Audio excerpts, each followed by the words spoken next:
Hoje, no podcast do Quem Ama Não Esquece da Band FM, o que não é bênção pode ser um grande livramento. Na Band FM, quem ama não esquece.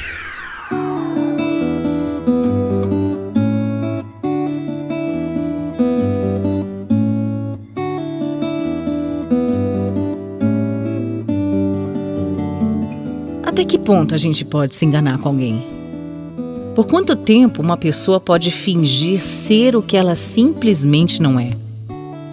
E mais, como é que alguém pode ser tão cruel a ponto de jogar toda uma história no lixo? Bom, por experiência eu posso dizer que eu aprendi que só tem uma pessoa em quem a gente pode confiar cegamente: nós mesmos. Há alguns anos eu conheci o Paulo e, para falar a verdade, eu não estava assim tão interessada em namorar alguém naquela fase. Mas ele, com todo aquele jeitinho meigo dele, foi me convencendo. Ô, Érica, para de ser tão durona, vai. Me dá uma chance. Ai, Paulo, o problema não é você. Você é um cara legal, você é super gente boa. O problema mesmo é que eu não tô afim assim de um relacionamento sério agora, é só isso. Eu sei que você sofreu muito com seu ex, mas você precisa entender que nem todo homem é igual. Se você não me der uma chance, você não vai entender direito. Olha aqui, sem modéstia nenhuma. Vou dizer uma coisa pra você que é muito importante. Se você não me der essa chance, você vai perder um cara muito bacana. Eu te garanto isso, na boa.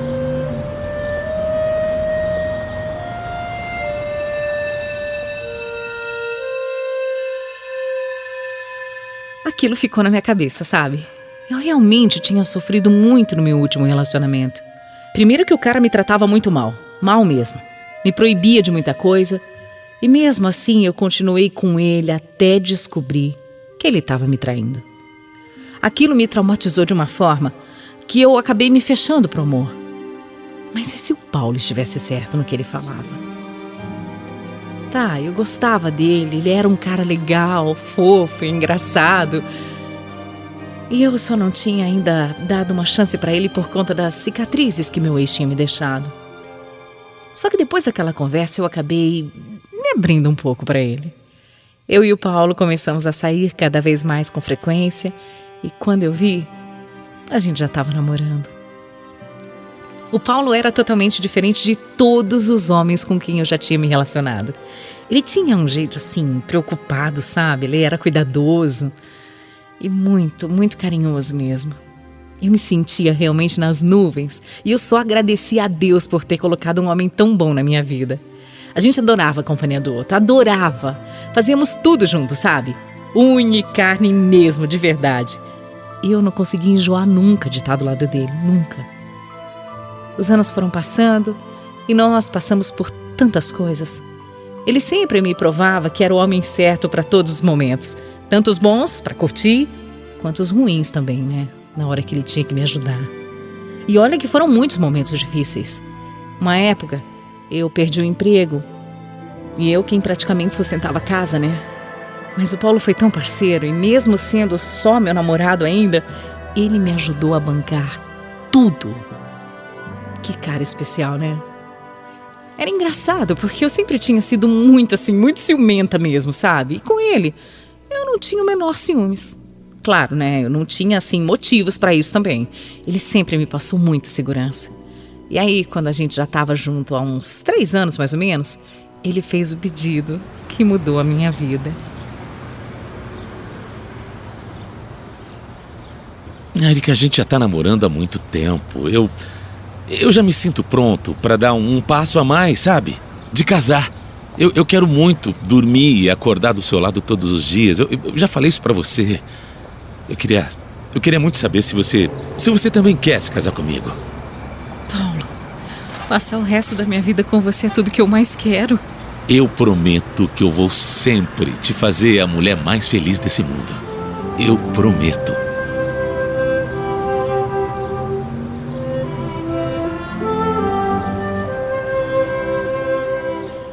Eu me sentia tão sortuda, a mulher mais sortuda da vida. Eu via tantas amigas sofrendo com relacionamentos ruins. Eu mesma, já tinha sofrido tanto e agora eu vivia um verdadeiro conto de fadas. Todo mundo sempre falava que eu tinha tirado a sorte grande com ele. E pensa que mudou alguma coisa depois que a gente casou?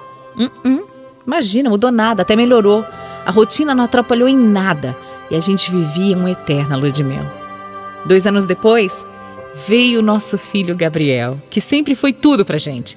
A gente costumava dizer que a vida sem o Gabriel era mais tranquila, na mesma proporção que também era bem sem graça. Gabriel veio para colorir ainda mais o nosso mundo. O Paulo era um paizão, sabe? E vendo como ele cuidava do nosso filho, eu me apaixonei ainda mais por ele. Se é que é possível, né? Tudo era perfeito. Perfeito até demais. E foi quando meu filho tinha 6 anos que a minha vida desmoronou. Era só mais um dia normal. Um dia em que a gente tinha acordado, tomado café da manhã juntos e que o Paulo saiu para levar o Gabriel na escola. E depois ele ia trabalhar, só isso. Ele me deu um beijo na testa, como ele sempre fazia quando ele saía. E aí ele falou que me amava. E eu fiquei em casa, terminei de arrumar as coisas e também saí depois para o trabalho. Durante o dia, eu e o Paulo, a gente não era muito de ficar falando, sabe? Só o básico mesmo, e se tivesse algum assunto muito importante. Naquele dia, ele me mandou uma mensagem na hora do almoço e disse que não estava se sentindo tão bem. E claro que eu fiquei preocupada, mas ele pediu para eu ficar tranquila, disse que não era nada demais. Depois eu mandei mais algumas mensagens, só que aí ele já não respondeu. Aquilo começou a me dar uma certa angústia. E aí eu liguei no trabalho dele. Mas ele já tinha saído, dizendo que ia embora para casa. Eu esperei o Paulo em casa no horário normal e ele não chegou. Eu liguei sem parar e nada. Primeiro chamava e nada. Depois caía na caixa postal direto, já nem chamava mais. Aquilo não estava normal. O Paulo não era disso. E eu senti o meu coração apertado, sabe? Eu não sabia o que fazer, eu não sabia para quem ligar. Ninguém do trabalho dele sabia dele, nada. Eu falei com alguns amigos, com os meus sogros e absolutamente nada. Já era meia-noite e nada do Paulo aparecer. Então eu peguei o meu filho, que já estava dormindo, e fui até uma delegacia. Eu expliquei tudo, eu cheguei lá e falei tudo. Só que eles falaram que não tinha nem 12 horas que meu marido estava sem dar notícias. Então isso não era nem considerado um desaparecimento. Mesmo assim, o policial lá me ajudou. Me ajudou a ver se tinha acontecido algum acidente no caminho que ele costumava fazer. Só que nada, não tinha nada, nenhum acidente. Meu marido, ele tinha sumido. Desaparecido do mapa. E ninguém me ajudava a encontrar o Paulo. Eu passei a noite completamente em claro. Eu tenho certeza que esse foi o pior dia da minha vida. Eu só conseguia chorar pensando em 1000 coisas que poderiam ter acontecido com ele. Onde é que ele estava?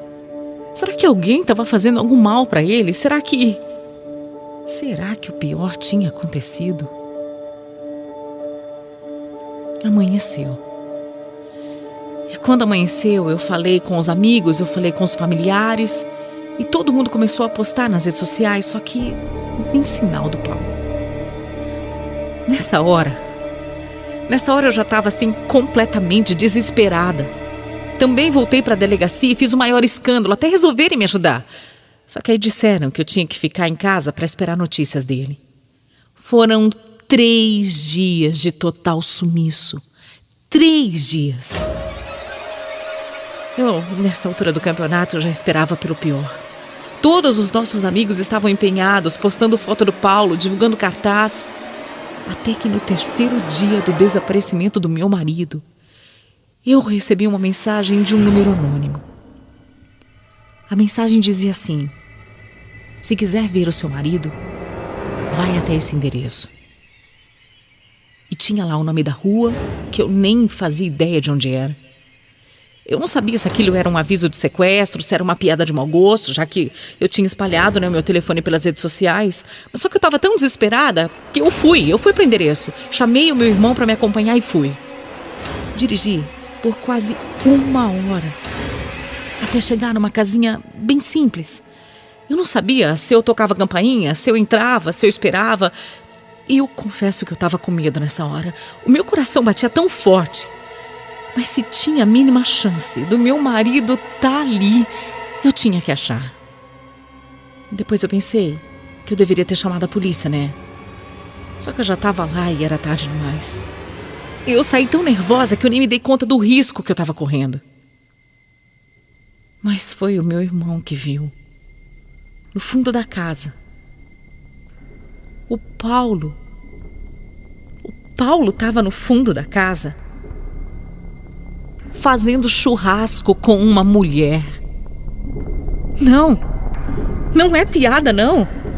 O meu marido estava numa casa, no fim do mundo, com outra mulher, fazendo churrasco, bebendo cerveja. Aquela cena para mim não fazia o menor sentido. Eu cheguei a ficar tonta vendo os dois ali, rindo, gargalhando, se divertindo. Eu invadi a casa. Eu tava com tanto ódio que eu era capaz de matar. Érica!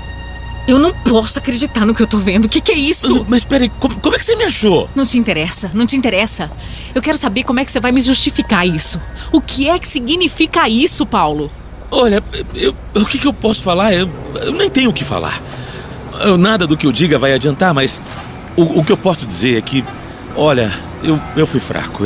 Eu não queria mais a nossa vida e eu não sabia como te falar. Eu fui fraco.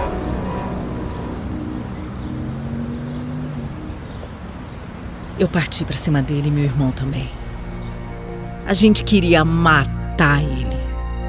O Paulo começou a chorar, disse que era um covarde, mas que ele não me amava mais. Ele me pediu desculpa. Só que eu nem ouvi, eu não consegui ouvir nada, eu tava cega, eu tava surda de raiva. Como é que alguém tão maravilhoso, tão perfeito, pode se transformar nisso? Ele nunca demonstrou nada que pudesse me dizer que ele não queria mais ficar comigo, nunca. E pior, além de mim, ele abandonou o próprio filho. Ele largou tudo, toda a nossa vida por uma mulher que tinha enfeitiçado ele. Aquilo só podia ser feitiço, bruxaria, sei lá o quê. Enquanto eu estava naquela situação berrando com meu marido, a mulher, ela me olhava com cara de deboche. Eu não duvido nada que tenha sido ela mesma que me mandou aquela mensagem anônima. Meu marido, aquele homem tão perfeito, tão especial, pai do meu filho, aquele que no dia que desapareceu, saiu de casa dizendo que me amava, tinha sumido sem a menor explicação, abandonado a casa, a mulher, o filho, o emprego, para ir morar com uma mulher que eu nem sei de onde ele tirou. Isso podia ser um pesadelo aquilo. Eu passei 3 dias em claro, procurando em todos os hospitais da cidade, colando cartazes, divulgando nas redes sociais, tudo que eu podia fazer eu fiz. Eu achei que meu marido estava morto, mas ele só tinha sido covarde mesmo. Covarde para dizer que não queria mais ficar comigo. Faz quase 1 ano que isso tudo aconteceu. E se eu disser que eu superei, eu vou estar mentindo. Foi a coisa mais absurda que eu já vivi. E eu acho que eu nunca vou conseguir perdoar o Paulo, nunca. Infelizmente, meu filho chama muito pelo pai. Então, pela felicidade dele, eu permiti que os dois tivessem contato. Porque por mim, o Paulo estaria morto de verdade. Por mim, eu nunca mais nem falaria o nome dele. Depois de tudo isso, a lição que eu tirei é que ninguém é realmente o que aparenta. Eu nunca mais vou confiar em ninguém. Eu nunca mais quero confiar em ninguém. Porque ele me mostrou que o ser humano é um lixo. Eu sei que eu sou amarga. Mas me responde. Quem não seria no meu lugar? Quem ama não esquece. Band FM.